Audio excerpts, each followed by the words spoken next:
Shirobya from their heads. Translation: the military strength of the Kauravas was like an ocean in which there dwelled many invincible existences, and thus it was insurmountable. But because of his friendship, I, seated on the chariot, was able to cross over it, and only by his grace was I able to regain the cows and also collect by force many helmets of the kings, which were bedecked with jewels that were sources of all brilliance. Purport: on the Kaurava side there were many stalwart commanders like Bhishma, Drona, Kripa and Karna, and their military strength was as insurmountable as the great ocean. And yet it was due to Lord Krishna's grace that Arjuna alone, sitting on the chariot, could manage to vanquish them one after another without difficulty. There were many changes of commanders on the other side, but on the Pandava side, Arjuna alone, on the chariot, driven by Lord Krishna, could manage the whole responsibility of the great war.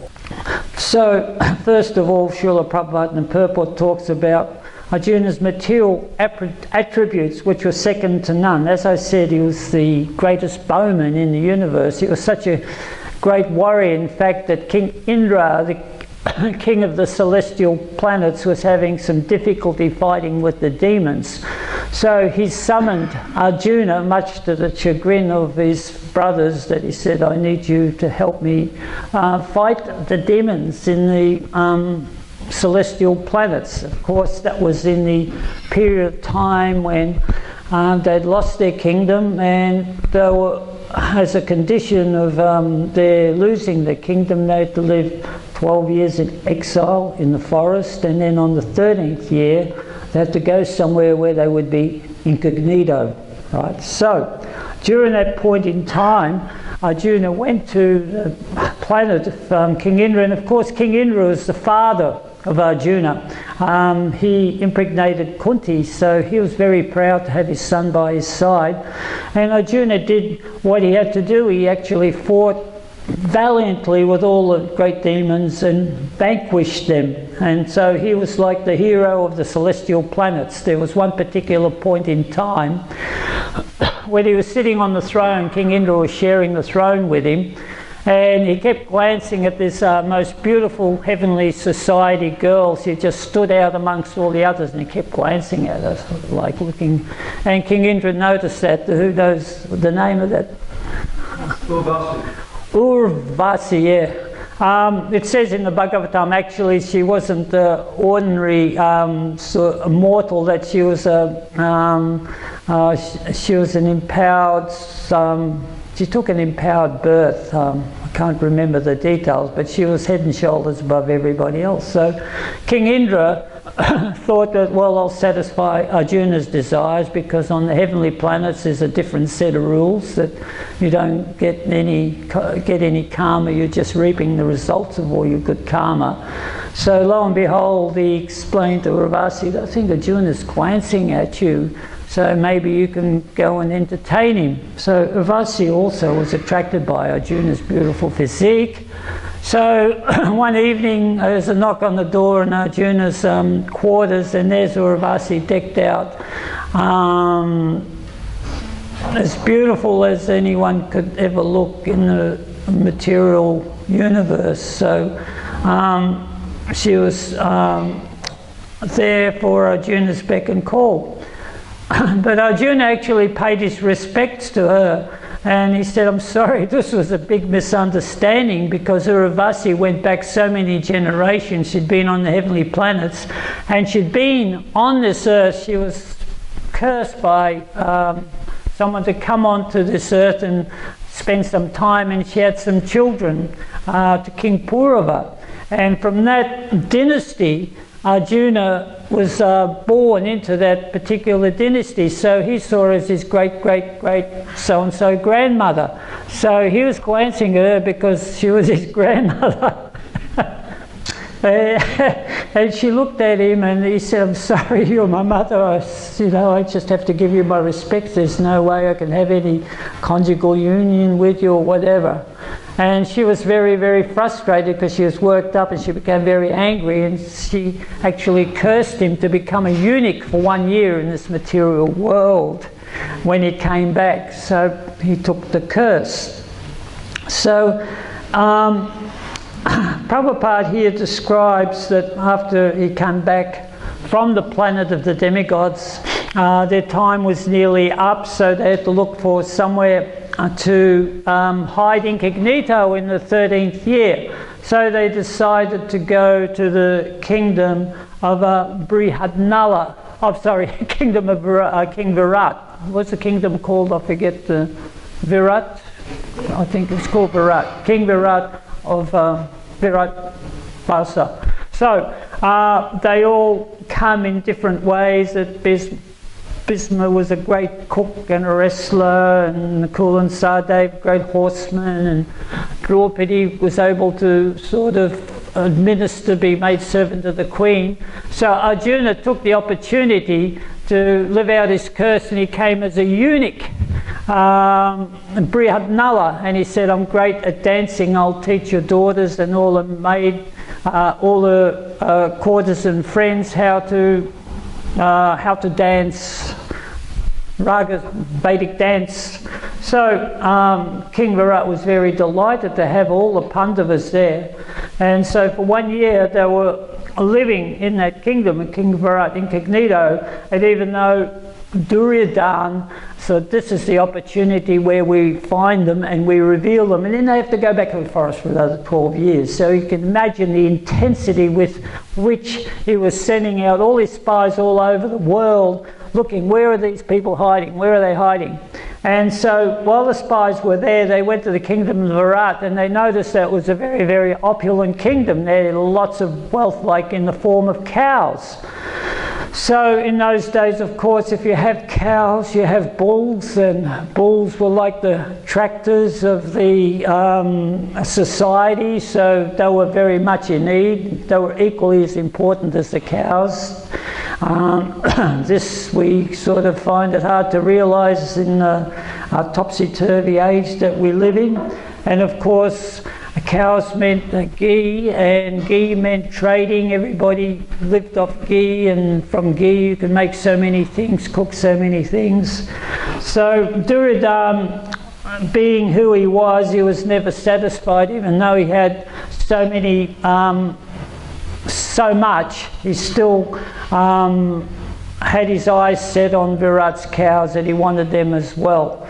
So they said, well, why don't we do something? We haven't got anything to do. We don't know where the Pandavas are.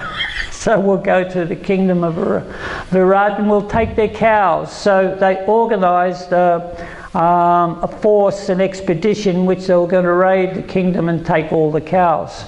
So their strategy was that they sent one army to face King Virat head to head, whilst they took a small brigade, which was just of all of the Kshatriyas, like Karna and Bhisma and Drona and Ashvatam and Dushashan and all the great warriors that are sort of like terrific. So they didn't need many soldiers, so they come through the back and they take all the cows while the king was engaged in fighting, because the king was quite a powerful king fighting their forces. So they put the plan into action. Oh, someone's taking our cow, someone's taking cows. So King Virat said, oh, I'll have to deal with it. So as a king, he takes the head of the army. So he went with his army to face them full on, to fight with them. And in the meantime, Duryodhana and his bunch of cohorts went round the back, and they were in the business of actually taking the cows because there was no one to defend them. And the word comes to the palace that actually there is another army taking the cows. And all the army of King Virat had gone. All that was left in the court was the ladies of the court and the ones that Arjuna, the eunuch, Brihatnala was teaching how to dance. Of course, as a eunuch, Arjuna was dressed accordingly, that he wasn't dressed in Kshatriya clothes or anything. He was dressed as one of the ladies of the court, you might say, sort of thing. So, and then there was a king's son, who was a young boy, very young, just come to maturity, learned a bit about weapons. So when the word came that the army's taking our cows and there's no one to fight them, the boy goes, I will fight them, I will vanquish him, my strength is insurmountable. Of course, he's in the court where there's all these pretty young girls, and then when a man is in the company of young ladies, he tends to say anything to become impressive. That is just the general nature of the modes, material nature, that, you know, the man naturally shows off. It's inherent in all species. So he's saying, I will fight, but I need a charioteer. I don't have a charioteer. So Arjuna goes, I will drive your chariot. And the girls go, bravo, bravo, look, Brihatnala's going to drive the chariot, because they saw him as Brihatnala, like that. But what was really significant at that point in time was that the time for the curse had just run out. So Arjuna was no longer obligated to be sort of undercover anymore. And of course it was the same with the Pandavas, that they went out with King Virat, that Yudhisthira, Bhisma and Nakula and Sahadev went out with Virat's army, and they were making quick work of Duryodhana's army there, but at the same time they were diverted. So then Brihatnala took the boy on the chariot to face the army, and the boy was really, really brave until he actually saw the army, and he saw Duryodhana, he saw Karna, he saw Bhisma, and he saw Dronacharya and everybody else. And he probably experienced the same feeling as I experience when I go onto any 20-story building and then I look over the rail and I see the ground.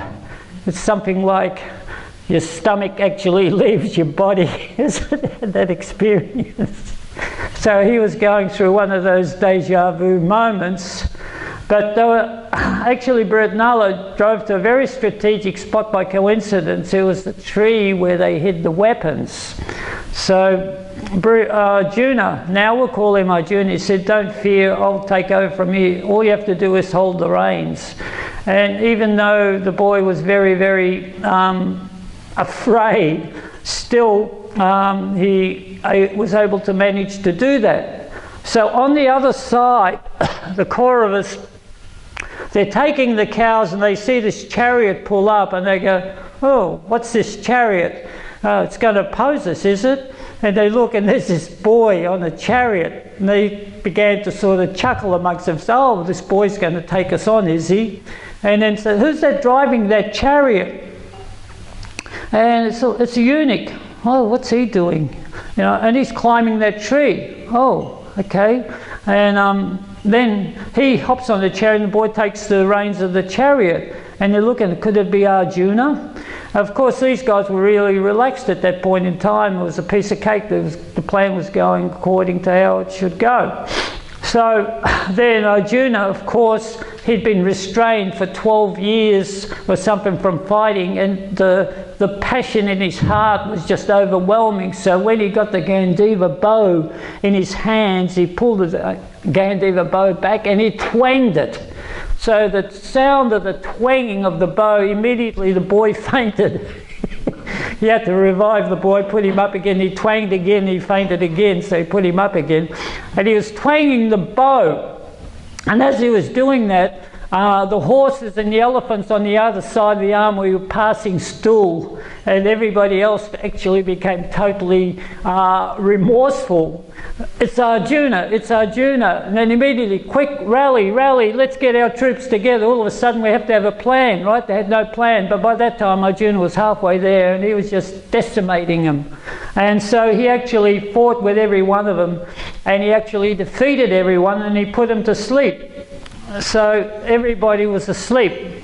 Actually, Bhisma knew how to counteract that particular weapon, but he pretended he was asleep too, because he didn't want to take on Arjuna either. Arjuna was, as you say, ropeable. So when somebody's ropeable, sometimes you want to leave them alone, let them calm down for a while. So anyway, it says here in the purport that I seat on the chariot was able, and by his grace I was able to regain the cows and also collect by force many helmets of the kings, which were bedecked with jewels, sources of all brilliance. So back in the court when he was Brihadanala, all the girls are going, bravo, Brihadanala, bravo. Hey, listen, when you go and defeat that army, bring back a few trinkets for us. Was that all right? You bring back some trophies. He goes, oh, okay. So therefore, when everybody was asleep, as Prabhupada was saying here, he collected all their jewelled helmets and put them in the chariot to give back to the ladies of the court when he brought them back. Of course, so that was the story. So at that point in time, that curse was finished. But the point that Prabhupada was making was that this is the prowess of Arjuna, that he was able to vanquish these people. Of course, when it came to fighting in the battle of Kurukshetra, it was a more complicated situation, that there were such a big army. So there's some conjecture. Some people say that 64, somewhere it's read, Prabhupada says 64 million, somewhere it's 640 million. It's just like, we can say, inconceivable amount of soldiers were fighting in that war. And of course it was Arjuna's team that was very much outnumbered. There was one significant incident that we bring up here, that when the war was declared, immediately both Arjuna and Duryodhana got on their chariots and they rode to Dwarka to solicit Krishna's help. So Duryodhana felt like he was qualified to ask Krishna, even though he didn't see Krishna as the Supreme Personality of God, he saw him as his cousin. So therefore it was quite within his rights to ask for help, and he got there first. So Krishna was asleep. They ushered him into Krishna's bedroom, very important, to have to talk to Krishna. So he's sitting beside him like that, right? And then Arjuna came a little while later, and Krishna was still asleep, and Arjuna stayed at his feet. So when Krishna woke up, immediately he was lying face up, and he looked at his feet. And there he saw Arjuna. Oh, Arjuna, Hare Krishna, what brings you here? It's almost like Duryodhana's going, I got here first. I want the boon because I got here first. I want the first. So Arjuna, of course, Krishna said that, look, this Kurukshetra, I'm not going to fight in this battle, but what I'll do is someone can have my army, and then someone can have me as a chariot driver. And then he said Arjuna's got first decision. Of course, Duryodhana's heart sank completely, because all he wanted was the army. He didn't want Krishna, right? So when Arjuna said, Krishna, I'll take you, he goes, yes, I've got the army. So that is the sort of typification of that. Duryodhana was a numbers man, right? He was on the material platform. So he's figuring, what else can you do on the material platform but count your wealth, right? So much wealth I have today. And that'll bring you so much reward, so much fame, adoration, victory. You know, if you overwhelm your enemy, that's how it usually works, isn't it? That the might reigns over the weak. So this is the idea. So he's thinking, now I've got 11 Okshahinis. But of course that was not the consciousness of Arjuna, because he was on the consciousness. He knew that Krishna is the supreme control of everything. In the 10th canto, in the 10th chapter of the Bhagavad Gita, we have that shloka, Ham Sarvasya Prabhavo Mata Maham Sarvasya Prabhavo Mata Shmat. Who knows that one? Say Iti Mata Imam Samanvita, that Krishna says, I'm the source of everything. Everything emanates. I'm the source of all spiritual and material worlds. Everything emanates from me. So the ones who know this perfectly worship me with all their hearts. So Krishna, he's the source. So he's the source of all this energy. So in the 10th chapter, it's a lovely chapter if you have any time just to dwell. Sometimes you can pick a, just according to your mood, pick a chapter out of the Bhagavad Gita and just dwell on it. So some of these wonderful things where Krishna, after saying that, he explains, Arjuna said, well, tell me about your glories. What are your glories? So I've just got some of the glories listed here, and someone else can sort of, if they remember the 10th chapter, can tell me some of the glories. So originally he explains to Arjuna that I am the self, which means the soul, and I'm situated in all living beings. And then he goes on to say what he is. He says, like, I'm the light of the sun. Does anybody else want to sort of chime in with anything? I'm of stars, I am moon. Rasoham, yeah, of course. Amongst the bodies of water, I'm the ocean. Of fishes, I'm the Makara. Of sounds, I'm the sacrifice. Of sacrifice, this is great. I am Japa, very interesting. Right? So, of immovable objects, Himalayas, of trees, holy fig tree, yeah, banyan tree, of weapons, thunderbolt, yeah. So, of dispensers of law, Lord of death, of birds, of beasts, so of creators, I'm Brahma, of seasons. So Krishna is the best of everything. So it's the air we breathe. He created all this. So Arjuna was worried about that. So he wasn't a numbers man. He was just a devotee of Krishna, and he knew where Krishna was. Then there was victory, because actually spirit, it's like he said, in the 7th canto, in the 7th chapter of Bhagavad Gita, it says that aparam itastu anyam prakritim vidime param, that apart from this material energy there exists a superior energy of mind, which is a spiritual energy.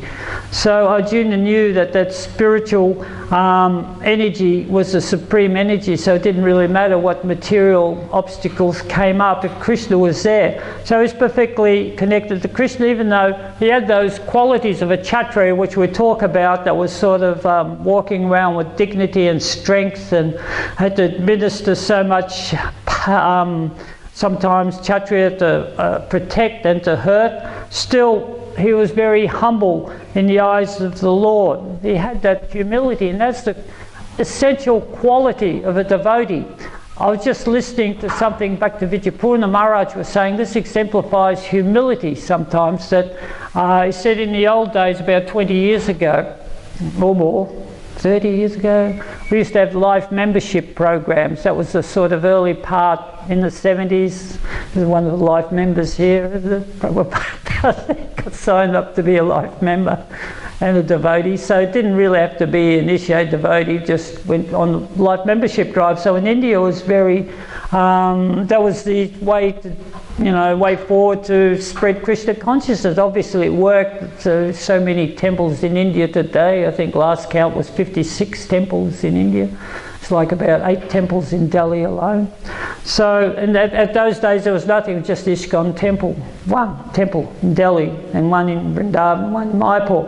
So Bhaktivinoda Purna Maharaj, he went to the office of this one very, very wealthy man. He had like thousands of employees, and the office was just one of many, and he was sitting in this office here.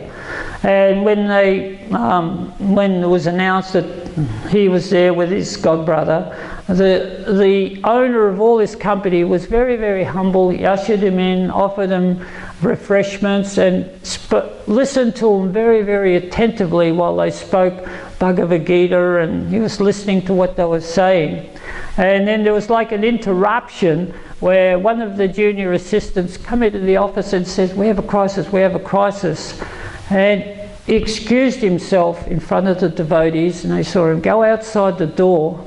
And then he turned into this like fierce monster, and he began to blast this guy. "Why did this happen?" And he administered instructions, and then after everything was done, comes back into the office. "I'm sorry, Prabhu, just a bit of a distraction." Once again, he took the humble platform. So this was a perfect example of how to treat devotees, that the devotees are actually representatives of the Supreme Lord. I just had a brief experience once in this regard when I missed my flight in Bombay many years ago and had to stay an extra 3 days. But as a result of that, I was invited to a program at Nataji's place, who lived in Bombay. Nataji was actually famous. He was in a few Back to Goddess magazines for the amount of charity. Do you know Nataji, Prabhu? Do you know? For the amount of charity that he gave to the devotees. He had a particular affection for devotees, so he invited us to his place. A very opulent prasadam, everything, and he just was so humble. Actually, I had that very great fortune to go with Sridhar Maharaj. It's one time that was up and close and personal. Sridhar Maharaj were all sitting in a taxi. And he was a beautiful character, a beautiful devotee. So that was the experience, that is humility. So that humility is because a devotee is a representative of God. So the impersonalists, they understand the situation, but they think that they are God. So they have that humility. They call each other Narayan, Om Namo Narayan. That's a greeting. But the devotees, they call each other Prabhu, right? Haribol Prabhu. And with the ladies, sometimes it's called Haribol Mataji, but sometimes Mataji referring to mother, that the younger ladies sort of take exception to it. So, but the respect is there because we're devotees of and representatives of the Supreme Lord. So we all remember that here in this community we are representatives of the Supreme Lord, and we're all on that level. We're trying to remember Krishna. So Arjuna was in that wonderful position where he was with Krishna, so whatever Krishna said was just like immediately translated into Arjuna's actions, that he did not think twice. Shoot that arrow, doesn't matter, he would shoot the arrow, or go here and say this, say that. He would do that without reservation. And that was like the absolute platform of Krishna consciousness. So now Krishna's gone, right? Krishna, the love and life of his heart, has disappeared from the world, and he is completely mortified and devastated. So things are so much harder now. For us, it's the same thing, that actually Krishna is in our heart. As he said, I am the self sitting in the heart of every living entity. But we are connected to the material energy. We're not connected like Krishna was to Arjuna, just like Krishna was there. So we're connected by the material energy, and we're in material bodies. And material energy means the 3 modes of material nature: goodness, passion and ignorance.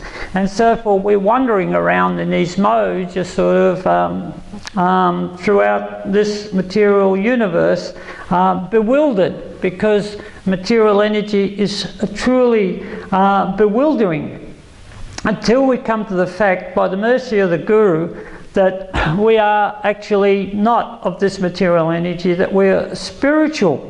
So how do we connect? So we have Krishna here, we want to see Krishna, and we have to contend with the material energy every day, just like natural things: eating, sleeping, interacting, surviving, eating, sleeping, mating and defending. They're all there. So what we do is actually we stay on the spiritual platform, that we connect on the spirit. So how do we do that? We actually spiritualize everything. We can spiritualize this material energy by offering everything up to Krishna. So all of our activities that we perform, if we offer them up to Krishna, then we're on the spiritual platform and we're spiritualized. We had that wonderful, wonderful soul, Mother Vendrapuri, who was so, the Krishna actually appeared before him and he fed him because he was fasting. So many stories in Chaitanya Charitamrita. So Mother Vendrapuri had a disciple. He had a couple of disciples, but one of the disciples was Ishvarapuri, and he was this very, very most attached, devoted servant, that when Mother Vendrapuri became very old and incapacitated, that Ishvarapuri actually stayed by his side, cleaned his stool and fed him and looked after him like that, and was completely 100% devoted to his spiritual master. So afterwards, when Chaitanya Mahaprabhu was Nimai in Navadvip, and he began the chanting, I'm trying to get this sequence right, began the chanting, Ishvarapuri actually came to Navadvip, and he noticed Nimai Pandit, as he was in those days, who was now quickly becoming a Vaishnav, and he was in complete ecstasy, and Nimai was in complete ecstasy to see him also. So this loving exchange between all the devotees, Srinivasa, Dvaita, Gadadhar, they were all there. And shortly after that, when Nimai Pandit's father died, on the pretext of going to offer oblations to his father, he sought out Ishvarapuri and he took initiation from him. So he was initiated into the Sampradaya by Ishvarapuri. So Ishvarapuri was his spiritual master.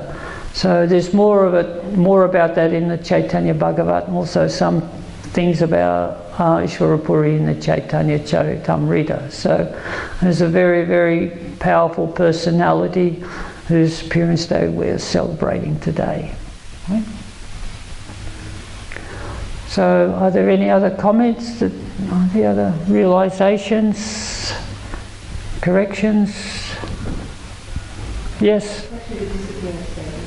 Oh, it's actually disappearance. Thanks for the correction.